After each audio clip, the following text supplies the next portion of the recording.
이재명 대통령이 취임 이틀 만에 도널드 트럼프 미국 대통령과 첫 정상통화를 했습니다. 두 정상은 관세 문제와 관련해 조속한 합의를 위해 노력하고 이른 시일 안에 만나자는 데에도 뜻을 모았습니다. 홍민기 기자입니다. 이재명 대통령과 미국 도널드 트럼프 대통령 사이 첫 통화는 우리 시간으로 어젯밤 10시부터 20여 분 동안 진행됐습니다. 먼저 트럼프 대통령은 이 대통령의 대선 승리를 축하했고, 이 대통령은 감사의 뜻을 표하면서 대한민국 외교 근간인 한미동맹의 중요성을 언급했습니다. 대통령실은 두 정상이 서로의 리더십을 높이 평가하고 한미동맹 발전을 위해 긴밀히 협력하기로 뜻을 모았다고 설명했습니다. 한미 정상은 특히 트럼프 행정부의 관세 정책에 대해 양국이 모두 만족할 만한 합의가 이뤄질 수 있도록 노력해 나가기로 했습니다. 또 이를 위해 실무 협상에서 가시적인 성과가 나오도록 각자 독려하기로 약속했습니다. 통화에서 트럼프 대통령은 이 대통령에게 미국을 방문해달라고 초청했고, 이 대통령은 한미가 특별한 동맹으로서 자주 만나 협의하기를 바란다고 화답했습니다. 이에 따라 다자회의 또는 양자 방문을 계기로 가능한 한 빨리 만나자는 데에 뜻을 모았습니다. 대통령실은 친근하고 격이 없는 분위기에서 대화가 이뤄졌다고 평가했는데, 서로가 겪은 암살 시도 경험과 극복 과정에 대한 이야기를 나누고 각자의 골프 실력도 언급하며 동맹을 위한 라운딩을 하기로 했다고 소개했습니다. 이번 정상통화는 이 대통령 취임 이틀 만에 이뤄졌습니다. 일부 야권에선 전직 대통령들과 비교해 통화가 늦어지고 있다며 코리아 패싱 신호 아니냐는 우려를 제기하기도 했습니다. 앞서 대통령실은 통화 시점은 취임 초 국무회의 등 현안과 시차 등 여러 일정 문제를 고려해 조율하고 있다고 설명했습니다. YTN 홍민기입니다. 트럼프 미국 대통령의 측근으로 알려진 빌 해거티 연방 상원 의원이 이재명 대통령 당선에 축하 메시지를 보냈습니다. 해거티 의원은 X에 이재명 대통령의 당선을 축하한다면서 한미동맹과 한미일 삼국전략 파트너십의 강화를 지속하기 위해 한국과 협력하기를 기대한다고 밝혔습니다. 사모펀드 회사 해거티 피터슨을 창립한 기업인 출신인 해거티 의원은 트럼프 1기 행정부 시기인 2017년부터 2019년 주일 미국 대사를 지냈습니다. 이재명 대통령이 2차 인선으로 김용범 정책실장 등 경제 분야 사령탑을 여럿 인선했습니다. 대통령실 조직 개편안도 발표됐는데 AI 산업 육성을 위한 AI 미래기획 수석과 재정정책을 포괄할 수석급 재정기획 보좌관 등이 신설됐습니다. 이준엽 기자의 보도입니다. 이재명 대통령이 경제 회복과 실용정부라는 국정 철학에 맞춰 공약을 실현할 정책실장으로 김용범 전 기획재정부 1차관을 발탁했습니다. 코로나19 당시 위기 대응을 담당한 경험을 가진 인사로 이재명 대통령의 공약 실현과 민생 위기 극복을 위한 정책 집행의 적임자입니다. 경제성장수석에는 하준경 한양대학교 교수를 임명했는데 시급성에 따라 경제 관련 인사가 먼저 발표됐다는 게 대통령실 설명입니다. 함께 발표된 조직 개편안에서도 책임, 미래, 유능을 핵심 기조로 빠르고 실용적으로 일하는 조직을 내세웠습니다. 국정과제 실천을 위한 재정 전략을 맡는 수석급 재정기획 보좌관을 신설해 유덕현 중앙대학교 교수를 임명하는 등 책임성을 강화했습니다. 폐허와 다름없는 상황이지만 국민들께서는 안심할 수 있도록 빠르게 업무 체계를 구축하고 국정 현안들을 챙기고 있습니다. 특히 AI 3대 강국 등 성장 전략은 물론 인구와 기후위기 해결까지 맡는 AI 미래기획 수석실을 신설하는가 하면 해양수산부 이전과 북극항로 개척을 담당할 해양수산비서관을 두면서 성장동력 발굴에 힘을 실었습니다. 이 밖에 복지국가 비전 실현을 맡을 사회수석에 문진영 서강대학교 교수가 임명됐고 국정과제 비서관실과 정책조정비서관실이 하나로 합쳐지는 등 대통령실은 장관급 4명, 차관급 11명, 비서관 10명의 3실장 7수석 1보좌관 체제로 개편될 예정입니다. 대통령실은 또 시민사회 수석을 경청통합수석으로 확대하고 청년세대 의견을 들을 청년 담당관을 설치하기로 했으며 대통령실의 청와대 이전 업무를 맡을 임시기구로 관리비서관도 두기로 했습니다. YTN 이준엽입니다. 새 정부에서는 경찰 조직에도 변화가 있을 전망입니다. 이재명 대통령이 퇴행이라고 비판해왔던 윤석열 정부 시절 경찰국은 폐지되고 국가경찰위원회가 중심이 될 것으로 보입니다. 정현우 기자의 보도입니다. 윤석열 정부는 출범 첫 해 시행령을 개정해 경찰을 지휘 감독하는 역할을 하는 경찰국을 행정안전부 산하에 신설했습니다.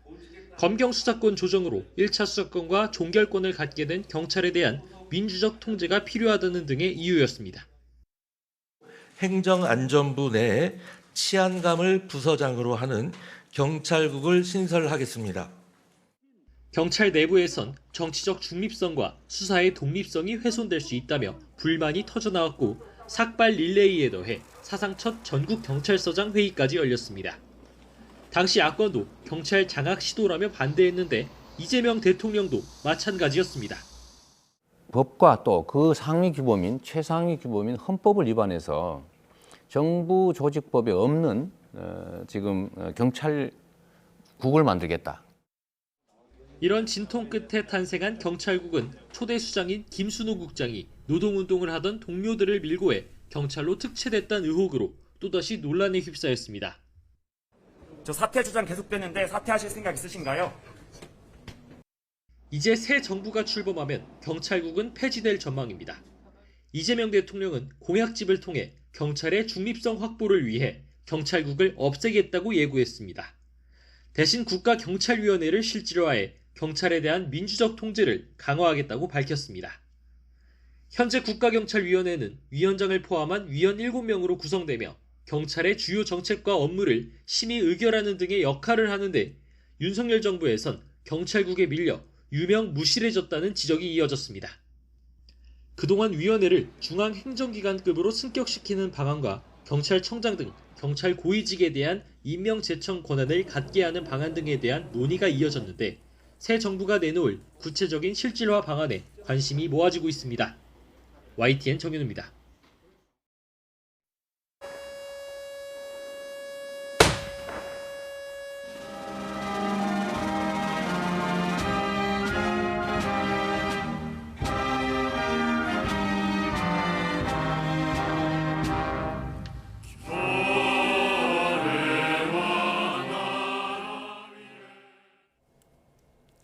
이재명 대통령은 보훈은 희생과 헌신에 대한 최소한의 예우이자 국가가 마땅히 해야 할 책임과 의무라며 모두를 위한 특별한 희생에는 특별한 보상이 주어져야 한다고 강조했습니다. 이 대통령은 서울 동작구 국립서울현충원에서 거행된 70주년 현충일 추념식 추념사에서 독립운동하면 3대가 망하고 친일하면 3대가 흥한다는 말은 이제 영원히 사라져야 한다며 이같이 말했습니다. 이어 국가유공자와 유가족이 자부심과 긍지를 느끼고 품격을 더할 수 있도록 예우는 더 높게, 지원은 더 두텁게 할 것이라고 약속했습니다. 이재명 대통령은 첫 국가기념일 행사였던 현충일 추념식에 해군 초계기 사고로 순직한 장병의 유족도 특별히 초청하며 보훈과 유공자 예우를 강조했습니다. 추념식 뒤엔 예고에 없던 일정으로 근처의 재래시장을 찾아 직접 장을 보며 주민들과 인사했습니다. 김경수 기자입니다. 제70회 현충일 추념식에는 초계기 추락 사고로 순직한 군 장병의 유족과 서귀포 창고 화재 현장에서 순직한 소방관의 유족도 초청됐습니다. 행사장으로 들어오며 유족의 손을 일일이 잡고 위로한 이재명 대통령은 오열하는 유족을 한동안 다독이기도 했습니다. 이 대통령은 추념사에서도 순직한 분들의 이름을 부르며 깊은 애도를 표했고 이 자리에는 해군 해상 초계기 순직자이신 박진우 중령과 이태훈 소령, 윤동규 상사와 강신원 상사의 유가족분들과 김혜경 여사는 순직 장병의 어린 아들이 해맑게 노는 모습에 눈물을 보이기도 했습니다. 대통령실은 이 대통령이 이들 유족을 특별히 모신 거라고 설명했습니다. 특별 초청자는 당초 보훈부 초청 명단에는 없었으나 이재명 대통령의 특별 지시로 모셨습니다. 이 대통령이 첫 국가기념일 행사에서 유공자 예우와 보훈을 강조한 걸 두고 국민 통합의 메시지라는 해석도 나왔습니다. 추념식 뒤엔 깜짝 소통 행보도 이어졌습니다. 이 대통령 부부가 근처 재래시장을 찾아 직접 장을 보며 취임 뒤 처음으로 주민들을 만난 겁니다. 이 대통령은 온누리 상품권과 현금으로 산 먹거리를 들고 다니며 상인과 인사를 나누기도 했습니다. 대통령실은 민생과 경기를 직접 체감하고 서민 경제 현황을 경청하기 위한 이 대통령의 뜻이 반영된 자리였다고 전했습니다. YTN 김경수입니다. 새 정부의 출범으로 경색된 남북관계의 변화의 바람이 불어올지도 관심입니다. 이재명 대통령이 약속한 대북 정책을 중심으로 새 정부 남북 관계를 전망해봤습니다. 이종원 기자입니다. 안전과 평화는 국민 행복의 대전제입니다. 안전이 밥이고 평화가 경제입니다. 평화가 경제라는 말에선 경제 외교뿐 아니라 대북 정책 역시 실용을 중시하겠다는 의지가 엿보입니다. 실제로 이재명 대통령은 선거 기간 북핵 문제와 관련해 실용적이고 단계적인 접근법을 해법으로 제시했습니다. 한반도 비핵화를 궁극적인 목표로 두되 우선은 핵 동결을 관철하고 이후 핵 능력 강화를 차단한 뒤 점진적으로 감축을 유도하는 방안입니다.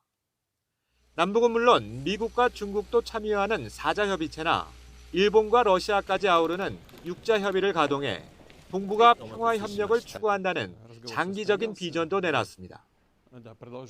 남북관계 보고는 북미대화 추진과 선순환 발전이 바람직하다는 견해를 밝혀왔는데 햇볕 정책 설계자인 대북 전문가 이종석 국정원장 후보자 발탁은 주목되는 부분입니다.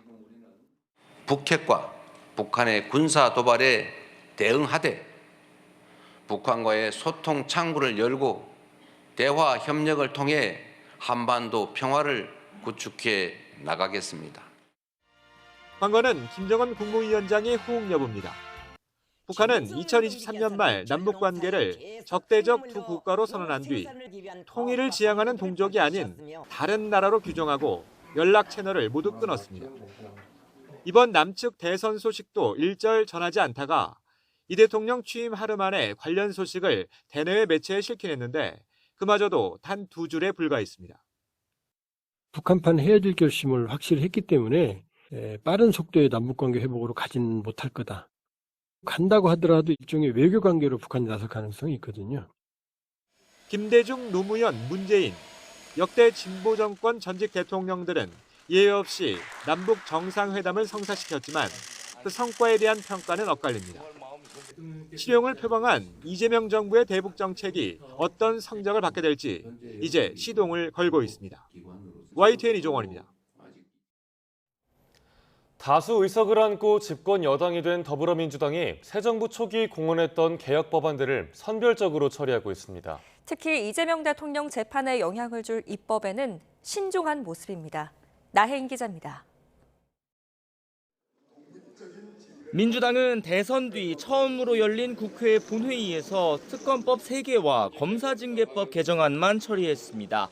이 대통령 취임 첫날 법제사법위원회 소위원회에서 대선 공약인 대법관 증원법을 통과시켰지만 전체 회의 의결은 보류했습니다. 시기적으로 처리하는 속도, 이 법안의 처리 속도에 관해서 다소 다른 그러한 목소리가 있었지만 이 대통령 재판이 걸린 선거법상 허위사실 공표죄 성립 요건을 축소하는 법안도 이미 본회의로 넘어갔지만 급하게 처리하진 않겠다는 입장입니다. 대통령 재임 기간 진행 중인 재판을 멈추도록 못 박는 형사소송법 개정안도 마찬가지입니다. 지금 대통령으로 취임을 하셨기 때문에 사실 그 논쟁 자체가 그 이유 없는 논쟁인 거예요. 진행된 재판도 다 정지되는 것은 헌법 정신인 겁니다. 지난 정부의 제2요구, 즉 거부권 행사에 묻혔던 권력 비위 의혹은 신속히 규명하되 방탄 논란이 뒤따를 입법은 속도를 조절하는 모습입니다.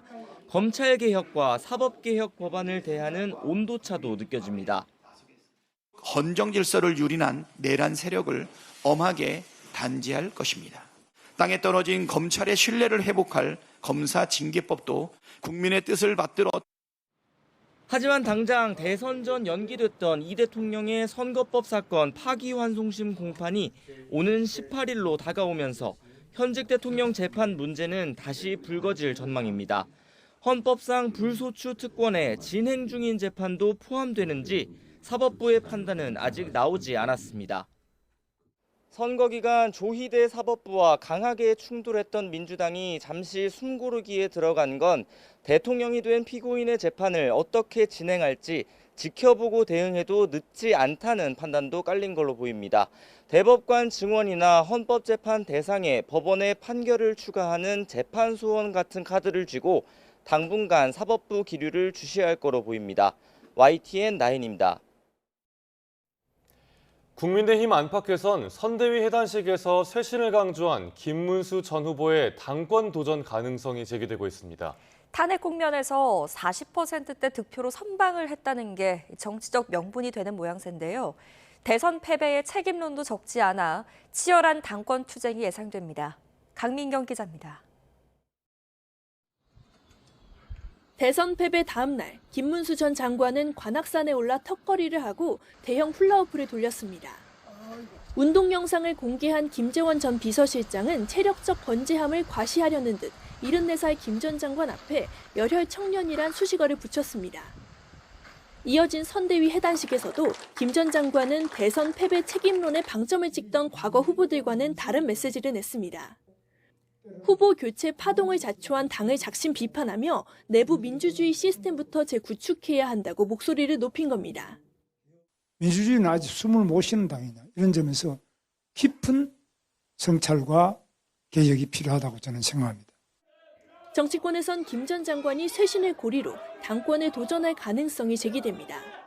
당사자 역시 욕심은 없다면서도 가능성을 아예 닫아놓진 않았습니다. 저는 당대표에 아무 욕심이 없습니다. 당대표가 월급이 나오는 것도 아무것도 아니에요. 측근들 사이에선 비상계엄과 탄핵 국면에서 40%대 득표율을 지켜냈다는 점을 고리로 당원들이 김 전 장관을 추대하길 바라는 기류가 읽힙니다. 여러 가지 당내의 그 변화가 있겠지만 그것은 당원들이나 일반 국민들의 뜻이 어디로 모아지느냐에 따라서 달라진다고 봅니다. 실제 당 안팎에서는 이재명 대통령의 과반 득표는 막아냈다는 안도감과 함께 승부의 최전방에 섰던 김 전 장관이 활동할 공간이 생겼다는 분석이 나옵니다. 하지만 선거 패배를 책임져야 할 대선 후보가 당권에 도전하는 건 바람직하지 않다는 비판의 목소리도 적지 않습니다. 김 전 장관 운신의 폭이 그렇게 넓지만은 않을 거란 관측이 나오는 이유입니다. 차기 당권을 벌써부터 움직인다 그러면 대선 과정에서도 김문수 후보의 진정성을 믿었던 유권자들도 그렇게 곱게 볼 거라고 생각하지는 않습니다. 대선 레이스에서 윤석열 전 대통령과 거리두기를 주저했던 김문수 전 장관이 해체 수준의 새 판짜기를 주도할 수 있겠느냐는 비판도 만만치 않습니다. 그런 만큼 김문수 전 장관이 만약 당대표 출마를 선언할 경우 국민의힘은 또다시 극심한 내용에 휩싸일 거란 우려가 나옵니다. YTN 강민경입니다. 더불어민주당의 차기 원내대표 선거가 4선 서영교 의원과 3선 김병기 의원이 맞붙는 친이재명계 양자 대결로 치러집니다. 민주당은 서영교 의원과 김병기 의원이 원내대표 선거 후보자로 등록했고 추천 결과 기호 1번은 김 의원, 2번은 서 의원으로 결정됐다고 밝혔습니다. 김병기 의원은 국가정보원 인사처장 출신으로 대표적인 친명계로 분류되는데 지난 총선 때 공천관리위원회 간사로도 활동하며 당을 친명체제로 재편하는 데 역할을 했습니다.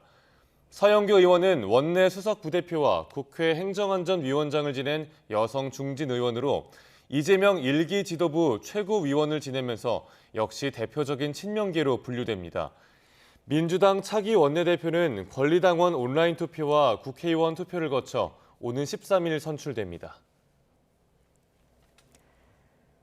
네, 국민의힘 소식도 알아볼까요? 국민의힘은 오는 16일에 새 원내대표를 선출할 전망입니다. 김용태 비상대책위원장은 현충원 추념식 뒤 기자들을 만나 그제 원내대표 선출을 위한 선거관리위원회를 구성했고 16일 선출을 절차에 따라 준비하겠다고 밝혔습니다. 선관위원장은 원내 수석 부대표인 박형수 의원이 맡을 예정으로 선관위는 9일 첫 회의를 열고 원내대표 선출 공고를 의결합니다. 앞서 권성동 원내대표는 대선 패배 책임을 지고 사퇴 의사를 표명했습니다.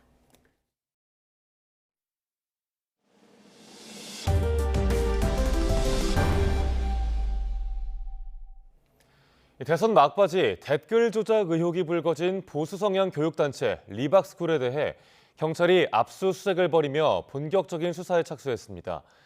특정 후보를 위해 조직적으로 활동하며 당선에 유리한 여론을 형성하는 데 관여했는지와 댓글 장성에 대가가 있었는지 등이 핵심 쟁점이 될 전망입니다. 배민혁 기자가 보도합니다. 21대 대통령 선거운동 기간이 끝나갈 무렵 보수 성향 교육단체 리박스쿨의 댓글 조작 의혹이 불거졌습니다. 리박스쿨 손모 대표 등이 대선을 앞두고 국민의힘 김문수 후보를 지지하기 위해 이른바 자손단이라는 팀을 운영하며 댓글 조작을 벌였다는 의혹이 제기된 겁니다. 앞으로 남아있는 이 대선 기간, 이게 여론에 실제적으로 어떤 반영이 되려면 제가 볼 때는 앞으로 한 2주 정도밖에 시간이 없다. 지금부터 2주 동안에 뭔가를 마련하지 않으면 이 투표 결과에 크게 영향을 미칠 수 없을 것이다. 이들에 대한 고발장이 접수된 지 일주일도 안 돼 경찰이 압수수색에 착수하는 등 강제 수사에 나섰는데 실제 형사처벌이 가능할지에 대해서도 관심이 쏠립니다. 핵심은 조직적으로 활동한 정황이나 부정하게 오간 대가를 입증하는 데 있습니다. 지난 2012년 제18대 대선을 앞두고 벌어진 이른바 국가정보원 댓글 조작 사건 당시 재판부는 원세훈 전 국정원장이 장기간 조직적으로 댓글 조작을 지시하며 선거에 개입했다고 판단하며 징역 4년에 자격정지 4년을 선고했습니다. 또 제19대 대선을 앞두고 벌어진 이른바 드루킹 댓글 조작 사건 당시 매크로를 이용해 댓글을 조작한 드루킹 김동원 씨와 공모한 혐의로 기소된 김경수 전 경남지사도 대법원에서 징역 2년이 확정됐습니다. 이처럼 선거 개입을 목적으로 조직적으로 활동한 정황이 포착되면 경찰 수사와 검찰 기소로 이어져 유죄로 인정받을 가능성이 큽니다. 이뿐 아니라 리박스쿨이 부여했다는 늘봄학교 강사 자격증 등의 대가성은 없었는지도 쟁점입니다. 자발적이라면 대가를 굳이 안 받아도 내가 나서서 뭐 댓글을 단다도 될 거 아니겠어요? 반드시 꼭 금전적인 대가는 아니더라도 문제가 될 수 있습니다. 이 같은 논란에 대해 리박스쿨은 자발적인 의사표현이었고 어떤 대가성도 없었다며 의혹을 강하게 부인하고 있습니다. 경찰이 압수물을 분석하며 수사의 속도를 높이는 가운데 사건의 실체가 드러날지 관심입니다. YTN 배민혁입니다. 법무부 장관이 직접 검사의 징계를 청구할 수 있도록 한 법안 시행을 앞두고 검찰 내부에서 우려하는 목소리가 나오고 있습니다. 원님 재판이라는 비판과 함께 장관이 사실상 수사에 개입할 수 있게 될 거란 지적까지 제기됩니다. 김영수 기자가 보도합니다. 국회를 통과한 검사징계법 개정안은 검찰총장만 가지고 있던 징계 청구권을 법무부 장관까지 확대한다는 게 골자입니다. 제19 감싸기 같은 검찰 조직 문화를 민주적 통제로 견제한다는 명분입니다. 당장 검찰에선 사실상 원님 재판 아니냐는 비판이 나옵니다. 검사 징계는 장관이 위원장을 맡는 징계위원회 심의를 통해 결정됩니다. 개정안이 시행되면 결국 장관이 징계를 청구하고 심의까지 하게 되는 셈인데 수사한 사람이 재판까지 하는 거나 다름없다는 겁니다. 장관이 사건 수사에 개입할 길이 열릴 거라는 우려도 적지 않습니다. 검찰청법에 따라 장관은 구체적인 사건에 대해 검찰총장만 지휘할 수 있지만 징계 권한을 통해 간접적으로 수사 방향을 좌지우지할 수 있을 거라는 지적입니다.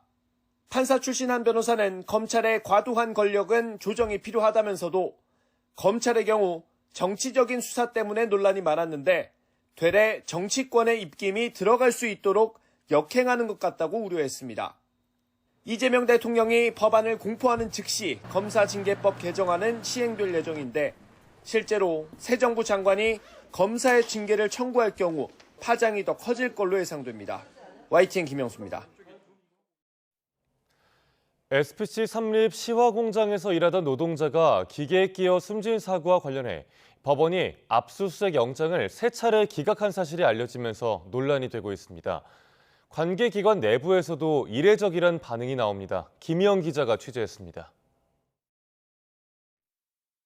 지난달 19일 새벽 SPC 삼립 시화 공장에서 50대 여성 근로자가 숨지는 사고가 났습니다. 작동 중이던 냉각 컨베이어 벨트에 윤활유를 뿌리다 기계에 끼인 겁니다. 사고 경위에 대한 수사가 시작된 가운데 법원이 사고 관련 압수수색 영장을 3차례나 기각한 것으로 확인돼 논란이 일고 있습니다. 경찰과 고용노동부, 검찰 등 수사당국이 사고 발생 며칠 뒤와 지난달 말 청구한 압수수색 영장이 연달아 기각된 데 이어 법원의 요청 사항을 보완해 이달 초 3차 청구한 영장마저 또다시 기각된 겁니다. 수사당국은 일반적으로 압수수색 대상이나 범위 등에 있어 법원과 견해차가 있는 경우 영장이 기각될 수는 있다면서도 중대재해 사고로 영장이 잇따라 기각되는 건 이례적이라는 분위기입니다. 지난 2022년 평택 SPL 제빵공장과 지난 2023년 성남 샤니 제빵공장 근로자 사망 당시에는 각각 사고 발생 5일과 3일 만에 압수수색이 이루어졌는데 이번 사고는 사고가 난 지 보름이 지나도록 강제 수사에 나서지 못했습니다. 압수수색 가능성이 이미 노출된 가운데 시간이 지체되면서 수사에 차질이 생기는 건 아닌지 우려도 나옵니다. 안전관리 부실 문제 등을 확인하기 위해 압수수색 영장을 청구했던 수사당국은 영장 4차 청구를 비롯해 여러 각도로 수사 방향을 검토하고 있습니다. 또 지난달 27일 국립과학수사연구원 등과 진행한 합동 감식 자료를 분석하며 정확한 사건 경위도 확인하고 있습니다. 경찰은 안전관리를 소홀히 한 혐의로 센터장 등 공장 직원 7명을 입건해 수사하는 가운데 고용노동부는 SPC 삼립 김범수 대표이사와 시화 공장장 등 관계자들을 산업안전보건법 위반 혐의로 입건해 안전보건 조치를 제대로 했는지 조사하고 있습니다. 또 김 대표와 SPC 삼립 법인뿐 아니라 SPC그룹 허영인 회장에 대해서도 중대재해처벌법을 위반했는지 살펴보고 있습니다. 허 회장 등이 안전보건 관리 체계를 구축하고 이행해야 하는 경영 책임자에 해당하는지가 쟁점이 될 전망입니다. YTN 김희영입니다. 지난 주말 서울 지하철 5호선 열차에 불을 지른 60대 남성은 구속 수사를 받고 있는데요. 추후 재판에 넘겨지면 어떤 처벌을 받게 될까요?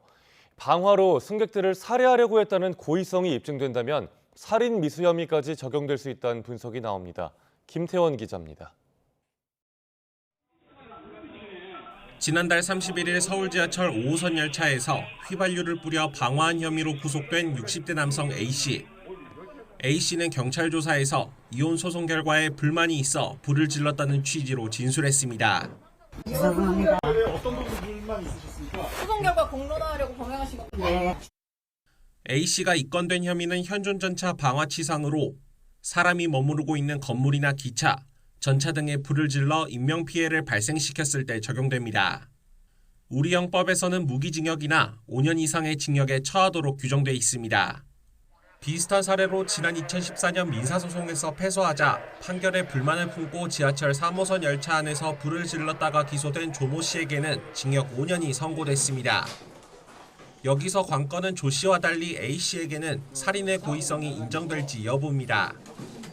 조 씨의 경우 6분 만에 불이 진화될 정도로 크게 번지지 않았고 대피하던 승객 한 명이 발목을 다쳤을 뿐이지만 A 씨가 지른 불은 1시간 40분 동안 이어지면서 열차 3칸을 태웠고 20여 명이 다쳐 병원으로 옮겨질 정도로 인명피해도 작지 않았습니다.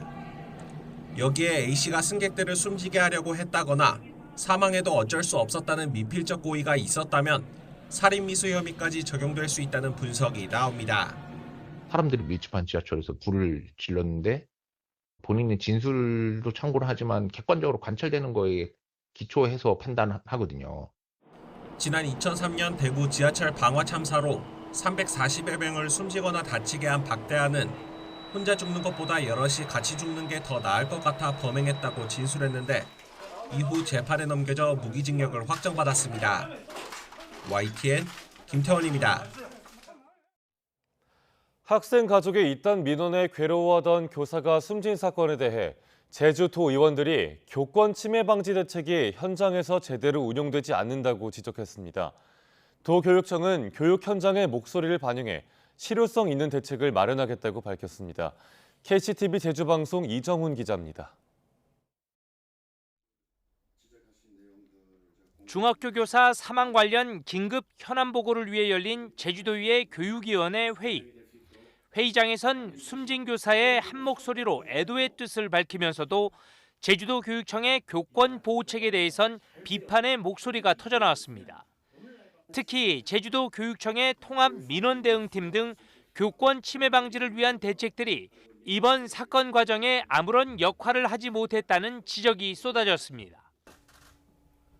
지금 학교나 교육청이나 이 사건에 대해서 실질적으로 행동하고 현장에 가봐가지고 한 내용이 없어요. 교권 보호 대책들이 마련됐지만 교육 현장에서 외면받거나 실효성이 떨어진다는 지적도 이어졌습니다.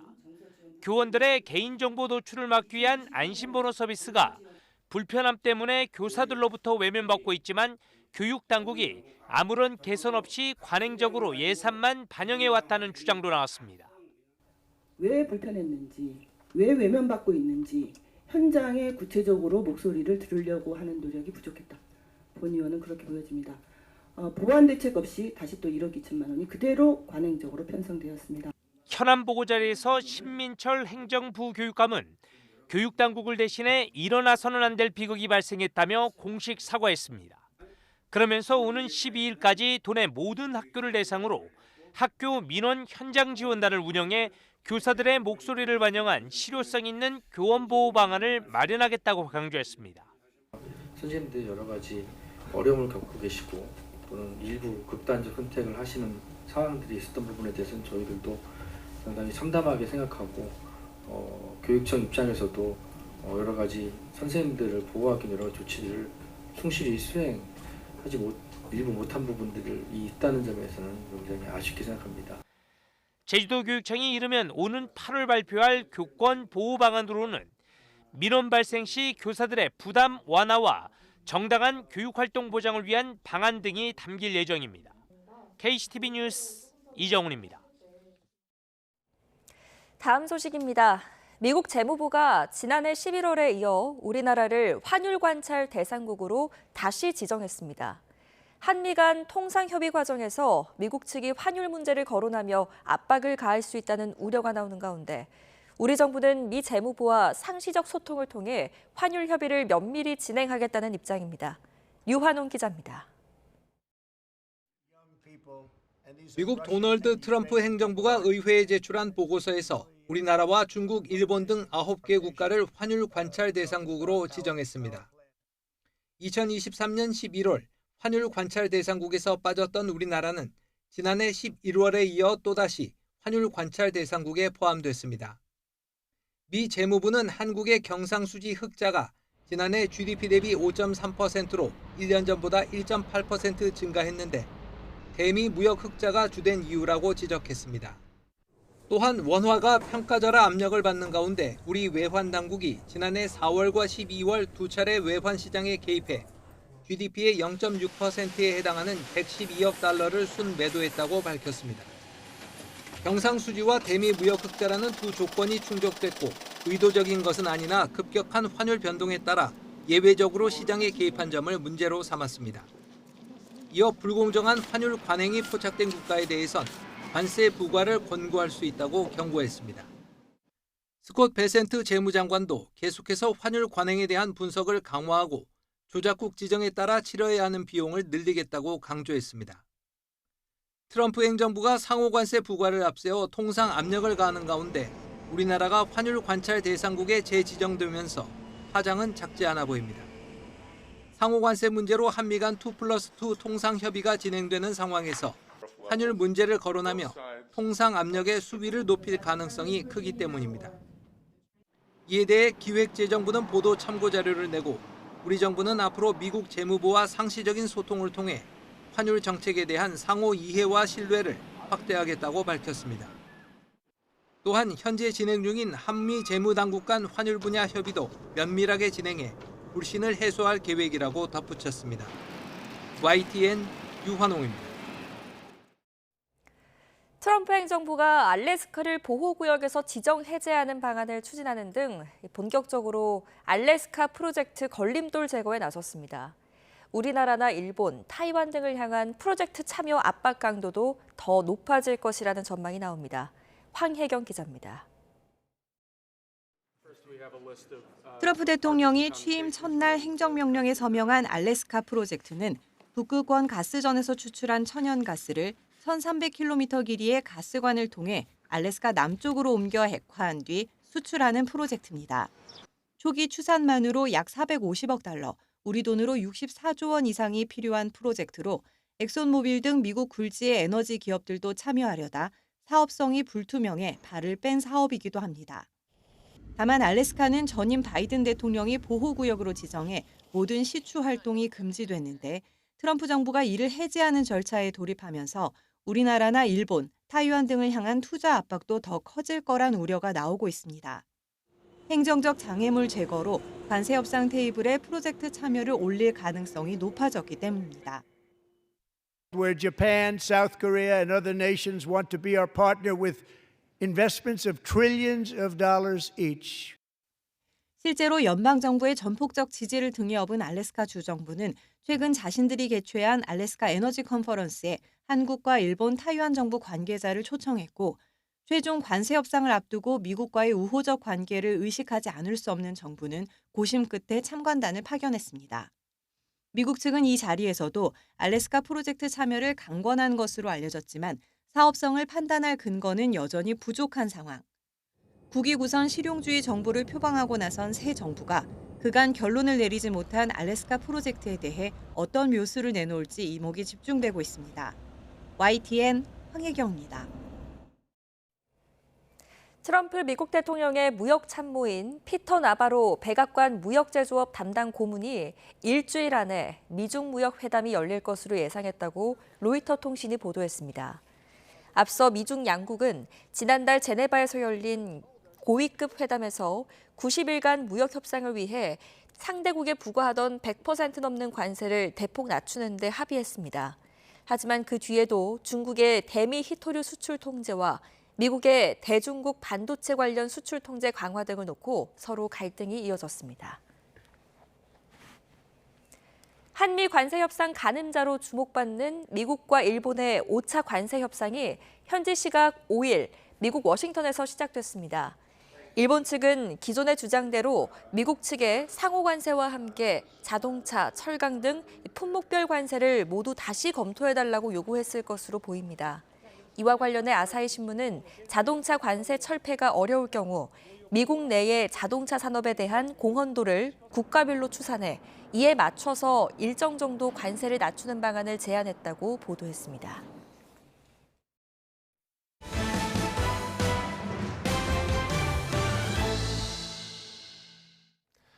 지난 1년 동안 전 세계 거의 모든 나라에서 기후변화로 인해 폭염 일수가 최소 2배 이상 늘었고 폭염으로 인한 사망도 늘고 있습니다. 전문가들은 화석 연료 사용 제한을 촉구했습니다. 한상욱 기자입니다. 온도계에 46도라는 숫자가 선명합니다. 부채질하고 우산 아래 그늘을 찾고 아이들과 반려동물에게 물을 뿌리며 더위를 식힙니다. Hace demasiado calor, yo es que llevo muy mal el calor, yo soy más de invierno, entonces a mí estas temperaturas ya se me escapan de las manos. 비영리 단체 클라이밋 센트럴과 월드 웨더 어트리뷰션 적십자 공동 연구 결과 지난 1년간 전 세계 195개국에서 폭염 일수가 2배 이상 늘었습니다. 증가한 폭염 일수가 30일 이상인 국가의 인구수는 전 세계 인구의 절반인 40억 명에 이르렀습니다.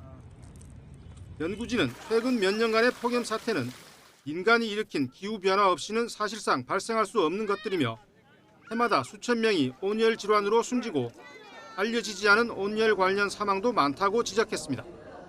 People don't fall dead on the street in a heat wave. We usually don't see them. So heat waves are also called the silent killer for that reason, because people either die in hospitals or in poorly insulated homes and therefore are just not seen. 연구진은 폭염에 대비하는 전략으로 극한 온도 모니터링과 보고, 응급 의료 서비스 제공 등을 제안했습니다. So one thing that cities have started doing during heat waves is opening cooled public buildings so that people can go in there and keep cool. There's also in some cities have started free drinking water. 하지만 무엇보다 화석연료의 단계적 폐지를 통한 포괄적인 완화만이 미래의 열 관련 피해의 심각성을 제한할 거라는 게 연구진의 조언입니다. YTN 한상욱입니다. 어떤 항생제도 소용이 없는 슈퍼박테리아까지 등장하면서 항생제 내성은 인류에 대한 심각한 위협이 됐죠. 그런데 내성을 극복하는 새로운 항생제 탄생이 목전에 다가와 치명적인 감염병과의 싸움에서 판도를 바꿀 것으로 기대됩니다. 권영희 기자가 보도합니다. 1940년 페니실린 도입으로 감염병 완치가 가능해지면서 현대의학의 가장 위대한 업적으로 꼽히던 항생제가 위협받고 있습니다.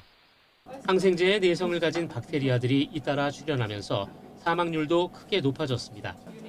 세계보건기구는 항생제 내성을 인류 생존을 위협하는 10가지 위험 가운데 하나로 경고합니다. 특히 아시네토박터 바우마니는 항생제 내성이 90%에 이르는 슈퍼박테리아입니다. 폐렴이나 폐혈증을 유발하는데 특히 병원 내 감염을 많이 일으켜 세계보건기구는 치료법이 시급하게 필요한 최우선 위협으로 지정했습니다. 이 균을 표적으로 하는 항생제 조수라발핀이 사람을 대상으로 3상 임상시험에 들어갔습니다. 박테리아 내부 수송 체계를 공격해 중요한 구성 요소가 외막에 도달하지 못하도록 차단합니다. 이전엔 활용되지 않았던 박테리아의 취약점을 표적으로 삼기 때문에 다른 내성 병원균에도 작용할 것으로 기대됩니다. The fact that this system is present in other organisms gives us confidence that we might be able to target it and develop additional drugs working through the same way to target other superbugs. 항생제는 개발에 10년 이상의 노력과 막대한 연구비를 투자해야 하는데 성공해도 이익은 크게 창출하지 못합니다. 거대 제약회사들이 1990년대 이후 개발에서 철수하면서 항생제 부족은 21세기 의료계가 직면한 가장 중요한 문제가 됐습니다. 최근 세계보건기구와 각국 정부, 비영리 단체들은 다양한 항생제 개발 지원책들을 추진하고 있습니다. In the long term, we will need a continuous supply of antibiotics to address this concern. That means the production and access of old antibiotics and also the innovative development of new antibiotics. 항생제 내성 슈퍼박테리아와의 전쟁에서 승리하기 위한 인류의 도전이 본격적으로 시작됐습니다. YTN 권영입니다. 기상 여건이 까다로운 제주공항은 특히 바람이 갑작스레 변하는 현상 때문에 비행기 이착륙에 어려움을 겪는 일이 많은데요. 이달부터 지상부터 상공까지 바람을 실시간으로 감지하는 장비가 도입돼 급변풍을 더 정확하게 관측할 수 있게 됐습니다. 김민경 기자가 보도합니다. 바람의 흐름이 갑작스럽게 바뀌는 급변풍은 항공 안전을 위협하는 주요 원인 중 하나입니다. 방향과 속도가 순식간에 바뀌다 보니 급변풍이 감지되면 비행기가 뜨지 못하거나 착륙을 포기하고 되돌아가야 할 때도 잦습니다. 비행기가 날개에서 양력을 받아서 비행기 공중에 떠서 이제 진행을 하게 되거든요. 근데 급변풍이라는 것 자체가 풍속이나 풍향이 바뀌게 되다 보니까 거기에 맞춰서 양력이 바뀌어요. 양력이 바뀌게 되면은 자세의 변화가 생기게 되거든요. 땅에 가까우면 저희가 대응할 수 있는 시간적 여유가 없어서 회복하기가 쉽지가 않죠. 최근 5년 동안 전국 공항에서 급변풍으로 인한 항공기 회항은 총 102건. 이 가운데 무려 98%인 100건은 제주공항에서 일어났습니다. 한라산을 중심으로 사방이 바다로 둘러싸인 지형이 원인입니다. 제주공항은 한라산과 바다 사이에 자리해 산에서 내려오는 바람과 바다에서 부는 바람 등 다양한 방향의 바람이 뒤섞이며 기류가 불안정해지는 경우가 많기 때문입니다. 최근 5년 동안 전국 공항에 내려진 급변풍 경보 3,800여 건 가운데 제주공항에 발령된 건 1,320건으로 전체의 3분의 1에 달합니다. 이런 이유로 기상청이 이번 달부터 제주공항에 최신 기상 장비를 도입했습니다. 급변풍을 더욱 정밀하게 관측하기 위해서입니다. 기존에는 활주로 주변의 30m 높이에서만 급변풍을 감지할 수 있었지만 이제는 항공기가 접근하기 10km 전부터 지상에서 상공 500m까지의 바람 흐름을 분석해 급변풍 위치와 강도를 실시간으로 파악할 수 있게 된 겁니다. 급변풍은 발생 시기나 원인이 일정하지 않아서 예측이 매우 어렵습니다.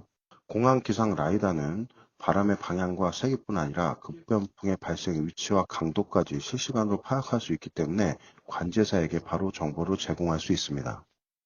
고질적인 위험 요소였던 급변풍에 대한 감시가 강화된 만큼 제주공항에서의 결항이나 지연 사례가 줄고 항공안전이 높아질 걸로 기대됩니다. YTN 김민경입니다.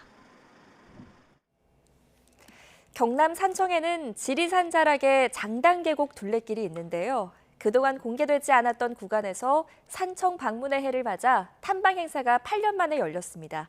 박정혁 기자입니다. 이른 아침부터 산행에 나서기 위해 모인 사람들. 팔과 다리, 허리 등 꼼꼼하게 온몸을 풉니다. 활짝 열린 탐방로에 들어서는 발걸음이 가볍고 활기가 넘칩니다. 상쾌한 숲 공기는 탐방객들에겐 더 없는 스트레스 해소제입니다. 지리산 장단계곡을 처음 왔는데 평소 쌓였던 스트레스도 확 풀리고 쉼을 느낄 수 있는 휴식 공간. 계곡물이 차서 막힌 길, 돌다리가 있으면 있는 대로, 또 없으면 없는 대로 자연에 몸을 맡기며 건넙니다. 가족을 업어서 건너는 모습엔 흐뭇함이 묻어나고 손수건으로 손을 묶고 걷는 모습엔 애정이 넘쳐납니다. 바위에 걸터 앉아 간식을 먹으며 온몸으로 숲의 싱그러움을 만끽합니다. 호주 있다 왔는데 확실히 한국산은 또 보는 맛도 나고 이렇게 좋은 기회로 가족들이랑 함께 왔는데 푸릇푸릇 이런. 사람들이 찾은 곳은 지리산의 장단계곡 둘레길로 왕복 8km 구간입니다. 산청 방문의 해를 맞아 산청군이 8년 만에 지리산의 미개방 구간 탐방 행사를 열었습니다. 올해 산청 방문의 해를 맞아 자연 환경이 그대로 보존되고 있는 지리산의 숨은 보물 장단계곡길을 8년 만에 개방했습니다. 탐방객들은 잘 보존된 지리산의 숨은 둘레길을 걸으며 상쾌한 휴일을 보냈습니다. YTN 박정혁입니다. 울산 시내버스 노조가 임단협 협상 결렬에 따라 2019년 5월 이후 6년 만에 파업에 들어갑니다. 한국노총 전국자동차노동조합연맹 울산버스노조는 어제 오전 각 회사 노조 지부장 전체 회의를 통해 토요일인 오늘 오전 4시 첫 차부터 운행을 중단한다고 결정했습니다. 파업에 들어가면 전체 889대 버스 중 79.6%인 702대가 운행을 중단해서 지하철이 없는 울산 시민의 교통 불편이 클 것으로 예상됩니다.